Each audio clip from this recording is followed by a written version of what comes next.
మనం ఇంట్లో అప్పుడప్పుడు ఫ్రైస్ చేసి పెట్టుకుంటాం కదండి. ఆ ఫ్రైస్ చేసుకునేటప్పుడు ఆ ఫ్రైకి ఎక్స్ట్రా ఫ్లేవర్, ఎక్స్ట్రా టేస్ట్, ఇంకా ఇల్లంతా గుమగుమలాడిపోతుందండి. ఈ పొడి కనుక మీరు ఆ ఫ్రైలో యాడ్ చేసుకున్నట్టయితే దీన్ని కూర కారం అంటారు. నిజంగా చాలా ఫ్లేవర్ఫుల్గా ఉంటుంది.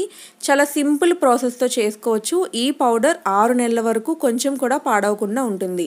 దీనికి కావాల్సింది 3 టేబుల్ స్పూన్ల పల్లీలు, వేరుశనగ గుళ్ళు అంటారు కదా అదే, ఇంకా 1 టేబుల్ స్పూన్ కందిపప్పు, 1 టేబుల్ స్పూన్ మినప్పప్పు, 1 టేబుల్ స్పూన్ శనగపప్పు, 1 టేబుల్ స్పూన్ నువ్వులు, 2 టేబుల్ స్పూన్ల ధనియాలు, 1 టేబుల్ స్పూన్ జీలకర్ర, ఇంకా 1 టేబుల్ స్పూన్ ఆవాలు. వీటన్నిటిని లో టు మీడియం ఫ్లేమ్లో చక్కగా మనం మంచి సువాసన వచ్చేదాకా దోరగా వేయించుకోవాలి. కలుపుకుంటూ ఈవెన్గా ఫ్రై చేసుకుంటే ఇవి చక్కగా ఈవెన్గా ఫ్రై అవుతాయి. ఇలా ఫ్రై చేసుకున్న వాటిని ఒక గిన్నెలోకి తీసుకొని అందులో ఒక చిన్న నిమ్మకాయ సైజ్ అంతా చింతపండు వేసుకొని ఆ వేడికే ఈ చింతపండు కొంచెం మగ్గుతుందండి. ఇది ఎక్స్ట్రాగా ఫ్రై చేయాల్సిన అవసరం అయితే లేదు. తర్వాత అదే ప్యాన్లో ఎండుమిర్చి వేసుకొని నేనైతే ఒక 10 వేసుకున్నాను. మీ కారానికి తగ్గట్టుగా మీరు వేసుకోండి. ఈ 10 వేస్తే కరెక్ట్గా సరిపోతుంది. ఈ 10 ఎండుమిర్చి వేసుకొని చక్కగా వేయించుకోవాలి.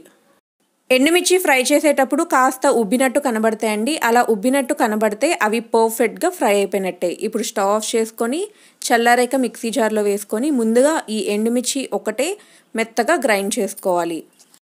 ఎండుమిర్చి మెత్తగా గ్రైండ్ చేసుకున్నాక మనం ఇందాక ఫ్రై చేసి పెట్టుకున్న పప్పు దినుసులన్నీ అందులో వేసుకొని ఒక 4 వెల్లుల్లి రెబ్బలు కూడా వేసుకొని టేస్ట్కి సరిపడా సాల్ట్ వేసుకొని కాస్త బరగ్గానే దీన్ని మనం గ్రైండ్ చేసుకోవాలి. అలాగని మరీ బరగ్గా ఉండకూడదండి. కొంచెం మెత్తగా కొంచెం బరగ్గా ఉన్నట్టు ఉండాలి.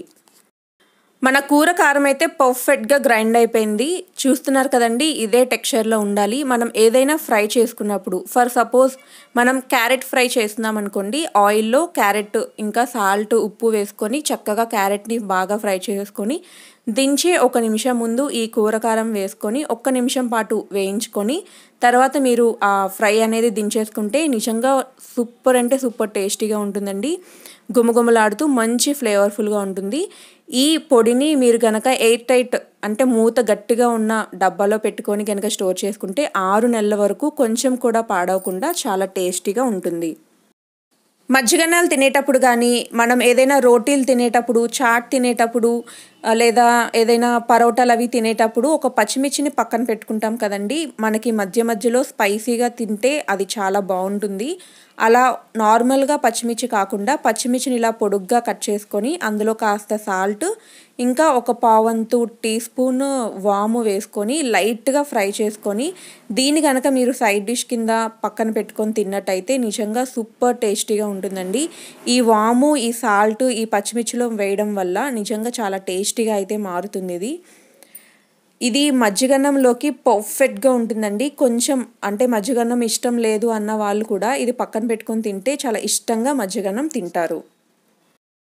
ఒక్కొక్కసారి మన ఇంట్లో వెంటనే చట్నీ చేయడం అవ్వకపోవచ్చు లేదా అర్జెంటుగా ఎక్కడికైనా వెళ్ళాలి అన్నప్పుడు మనం చట్నీ చేయడానికి టైం లేదు అని అనుకున్నప్పుడు ఇలా ఒక 2 టేబుల్ స్పూన్లు అంటే మీ ఇంట్లో ఉన్న వాళ్ళని బట్టి నేనైతే ఒకరికి చేస్తున్నాను ఇది, లేదా ఇద్దరికి కూడా సరిపోతుంది. ఒక 2 టేబుల్ స్పూన్లు పెరుగు, 1 టేబుల్ స్పూన్ ఆవకాయ అందరి ఇళ్ళల్లో ఉంటుంది కదండి, వేసుకొని కాస్త అంటే నేను పెరుగు గట్టిగా ఉంది సో కొంచెం అయితే వాటర్ కలుపుతున్నాను.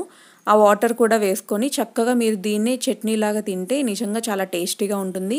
మనం ఉట్టి ఆవకాయతో తినడానికి అంత మరీ ఇడ్లీలోకి దోశలోకి ఉట్టి ఆవకాయతో తినడం కొంచెం కష్టమేనండి. సో ఇలా పెరుగు కలుపుకొని ఆవకాయలో కనుక ఇలాగ కొంచెం లైట్గా చట్నీలాగా చేసుకొని తింటే ఇంకా కాస్త తినాలనిపిస్తుంది. ఇది ఇడ్లీలోకి దోశలోకి నిజంగా చాలా బాగుంటుందండి. ఒక్కసారి ట్రై చేసి చూడండి.